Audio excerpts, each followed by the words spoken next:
So hey guys, welcome back to my channel. কেমন আছেন আপনার সবাই? আশা করি আপনার সবাই খুব ভালো আছেন।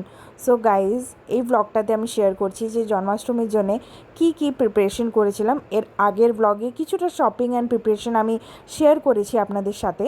তো তালের বড়া, নারকেল নাড়ু, যা যা হয় গোপালের প্রিয়, আমি সব কিছুই বানাবার চেষ্টা করেছিলাম। আমরা সবাই মিলে, অনেকজন মিলে আমরা বানিয়েছিলাম। যেহেতু অনেক কিছু রান্না হয়, তো একলার পক্ষে কারোর পক্ষেই সম্ভব না, তাই না? তো আমরা কিছুটা প্রিপারেশন আগের দিন করে নিয়েছিলাম অ্যান্ড কিছুটা তার পরের দিন। তো দেখুন, তালের বড়ার জন্য এখানে তাল ঘষে নেওয়া হচ্ছে।